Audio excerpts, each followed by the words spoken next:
Hey guys, welcome to another episode of Green Dreamers. Today we have Tyler playing Greyjoy Lords of the Crossing, Zach's playing Targ, Banner of the Lion. My name's Nate. We're going to do some commentary and just jump right into it. Looks like Tyler had a decent setup. Salty Navigator with that +1 initiative. Always nice. Fish Whiskers is good to see. But Zach's got Tyrion. That's a monster right there. Can we agree that Tyrion's probably the best card in this game? I think I make a pretty interesting open up here with Snowed Under. I do this because, obviously, I've got the +1 initiative. It's a Winter Plot. I've got Fish Whiskers. And I also have Put to the Sword and Seastone Chair in my hand. And so I'm looking to do some damage this turn. Obviously, I've got Drogo, I've got some dragons, I got a lot of big players in my hand. Drogo's got a dupe, which is why I dropped trading with the Pentoshi. I want to get all that gold. I really want to throw out a bunch of big characters with the dupes because I know this is Greyjoy and I know he's going to be coming at me with some crazy kill. So Tyler played Snowed Under with Salty Navigator, ensuring that he wins initiative, and it looks like he makes Zach Marshall first. Why is that? I don't like going first, and I think there's a bunch of reasons for that. First off, going second, you get more information because you get to see what your opponent does, and going first, I always feel like I'm at a disadvantage because I'm giving my opponent more information, and as well as I said I have Seastone Chair and Put to the Sword in my hand. I want to see what my opponent does so that I can make, in my mind, the best decisions. I do like Seastone Chair going second because your opponent then cannot play accordingly. No, I think you're right, Nate. And I think it's an interesting thing to bring up, and I'm glad you brought it up because it is a Greyjoy deck. And normally when you think Greyjoy, you're like, oh man, I'm never going to go second. And I just think it's something that's not that black and white, I'm actually relieved when the setup is flipped over that there already isn't a Seastone Chair out. And then, of course, right here, my heart is shattered. The Seastone Chair is just a great card. And overall, especially against a military deck like Targ, it can really cause some headaches, especially when I have to decide if I want to dedicate my whole board to attacking with my multiple militaries when I know that you're going to be coming at me and getting that targeted kill. Yeah, but in this game, you don't really have to deal with that headache because you've got basically a duped board, so... That's true. Nice job, Zach. I'm the one with the headache here because, I've got Put to the Sword and Seastone Chair plot 1 with a Fish Whiskers, and I'm like, yo, I'm going to kill his entire board. And here you come, duping everybody. That's true. The dupe, and that's unfortunately my main defense against this Seastone shenanigans with the unopposed challenges is dupes. And I just happen to get insanely lucky with my dupes. So, Zach, what are you thinking going into this challenges phase? You see that I've got a Seastone Chair out. You see a Winter Plot. You see Fish Whiskers. I see the Seastone Chair, and honestly, you threw me by making me go first, because automatically when I'm up against a Greyjoy, I assume that they're going to be calling first, and I like to go second as well, if the opportunity is there for me. So I'm really nervous right now. I don't want to overextend myself. I've got a Dracarys in my hand, and I know that I'm going to be using it this turn, hopefully on Fish Whiskers, maybe on a Drowned Man, and I really don't want to push myself too far with the military challenges and be left defenseless to some attacks from you. I totally think you're right, and one interesting thing that just happened that I think I should probably bring up is that I did not dupe my Seastone Chair. I left it in my hand, and I'm actually pretty sure I have 2 copies of Seastone Chair in my hand. I had all 3 plot 1, which, 1 Seastone Chair is good, 3 is a crowd. And I think the correct play in this instance, since there's really no location hate in the game unless you're playing against Greyjoy, is to just leave those dupes in your hand, for this reason, Intrigue Claim. I still have one in my hand. There's many forms of claim soak. When it's a military challenge, you throw some weenies to soak up claim. This is just Intrigue Claim soak. And I think that's something not a lot of people think about. I actually make a big mistake right here. I do the military challenge for 5 because I got greedy. And I see Tyrion over there with 4 strength, and I've got an Intrigue icon that only has 3 strength. And I wanted to be able to pump him up to 5. And you see I do the challenge not pumping up Fish Whiskers right there. So yeah, so what Tyler's saying is that he attacked with Fish Whiskers a challenge early. If he'd waited, Fish Whiskers would have been beefed up to the point where Jacaerys couldn't hit it. And unfortunately for me, I had forgotten about Lord of the Crossing, which is a shame to admit, but it worked out because this is actually what I had planned to do. That's why I kept Drogo standing. I just happened to be psychic in this moment. Yeah, and so I had a pretty good, I've got Put to the Sword in my hand. I could have started killing some of these dupes, which might have helped later on in the game. And so it really kind of sets myself back to get rid of the Fish Whiskers, to get rid of, lose all that tempo. Can I ask, why did you want to win the intrigue? I know that's why you saved it to the end. You wanted to win that intrigue against Tyrion. Why was that important to you? The intrigue challenge is so good. I'm really greedy. I thought, if I can win all 3 challenges, let's win all 3 challenges. And so, I just didn't think of Dracarys. It was a brain fart, and I messed up. And, it happens to everybody. And really, the only thing that you have to do in these situations is not let it get to you. You have to clear your head and just move forward on your game plan. All right, wrapping up the first turn. We're 2-2 power. I've got a pretty good board state, and Tyler's looking a little worse for the wear, but he still has Iron Mines, got a Seastone Chair. Balon Greyjoy in my hand. He has unbeknownst to me, a Balon Greyjoy in his hand. So we both drop Noble Cause. Obviously, we both have some big characters that we're trying to get out this turn. Yeah, I want to play Balon Greyjoy, and I really don't like it when I see you play Noble Cause, because that means you've got another big character. And I was hoping to be able to play Balon, just kind of come back. Maybe you play like a dragon or something. You've already played a Dracarys. It's unlikely you have another one. And maybe we're just able to even up on board state. But when I see you flip Noble Cause, I think, shit, he's going to play another big guy. Hopefully not Danny or Jamie. All right, so you both flipped a 0 initiative plot, but Tyler, again, you have this Salty Navigator, so you win. But you make yourself go first, when last turn you were just talking about how you like going second. What was different this turn? As much as I do like going second, my board's super fragile. I don't have very many cards in my hand, and I'm staring a Khal Drogo in the face, and I don't want to take that 2 military challenges. I do have Iron Mines, but I don't really want to use it on a military claim. And so I've got Put to the Sword in my hand. I've got a Seastone Chair. I've got Balon. I think maybe I can, kill Khal Drogo, kneel out his board, and it won't really be that, bad of a challenges phase for me, and maybe we can stabilize a little bit. And then I drop Jamie and a dupe of Jamie. Oh my god.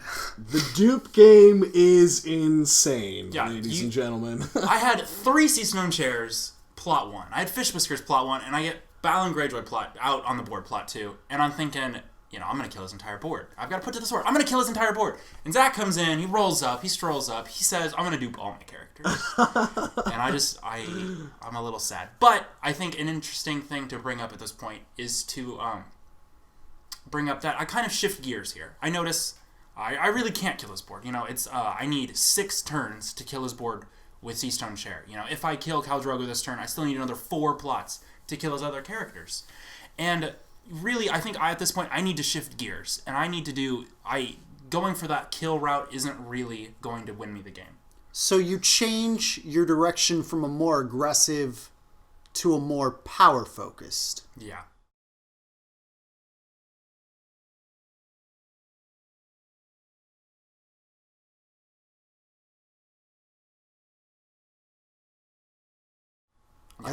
When you did a power challenge first, though. So you did your throwaway challenge was a power challenge, which you ended up losing. You just did an intrigue, which you won. You pulled my Rhaegal. Then you swing with the military of 7 Balon. You're pumped up by Lord of the Crossing, and now Balon is just unblockable. I expected to get hit with Seastone Chair. Then you drop Put to the Sword, and now it's just a question of who are you killing, Drogo or Jamie? Okay, so it's a tough choice. Obviously, they're all 3 very, very good characters. When you're making a top 5 list of best characters in the game, these are characters that you're thinking about. And really, it all comes down to I can't take a double military challenge every single turn, especially if Zach flips a 2-claim plot. It'll just wreck my board, and I'll lose the game. And so it really comes down to I have to pick Khal Drogo. It's really not a choice.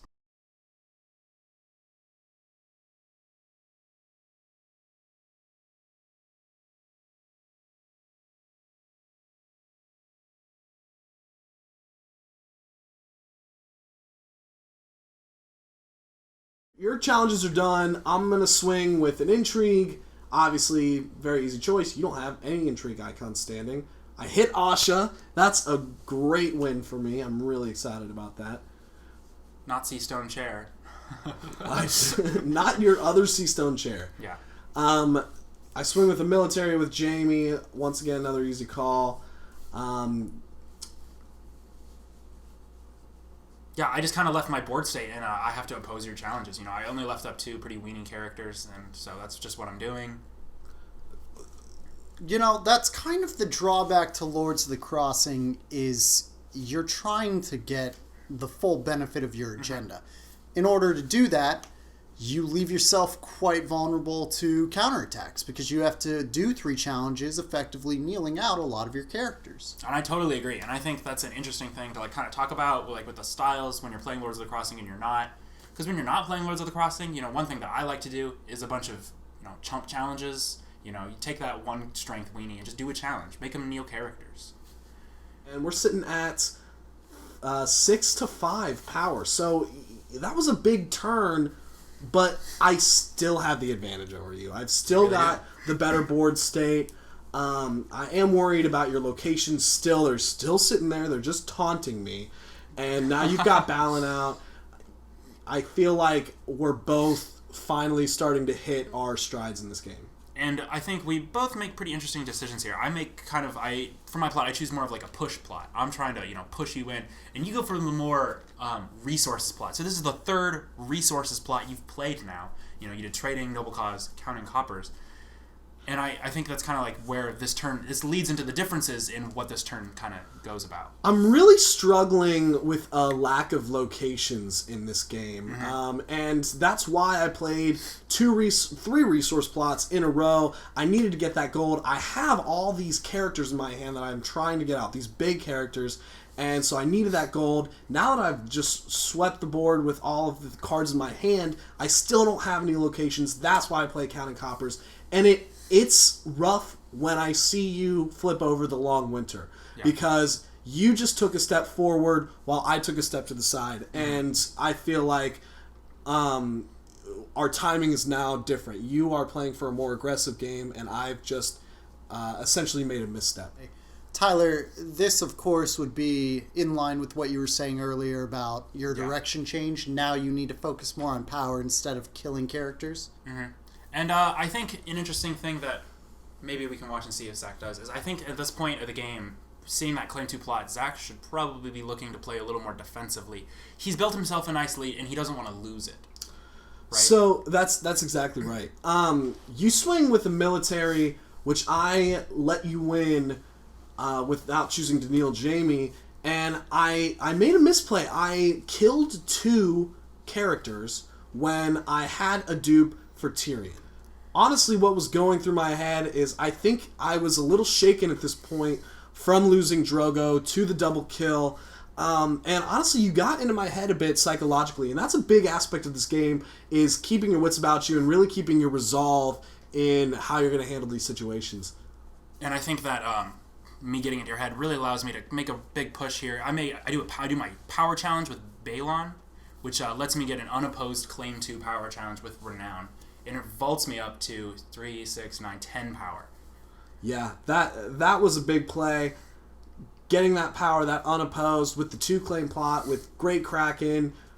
Then you get your Lord of the Crossing power from your intrigue challenge. Because I didn't want to play super defensively because in my head I was still ahead. And then when you took this huge jump, now I'm sitting here thinking, crap, I think I may have let him get ahead of me here.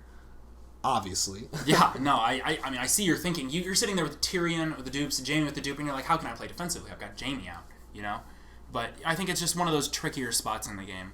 So now I'm back up. It's my challenges. I've kept these guys standing for a reason. I've got Plaza of Punishment, and I've got the Hound in my hand. So I really want to pull off 3 successful challenges. I want to try to get that military kill and that Plaza kill.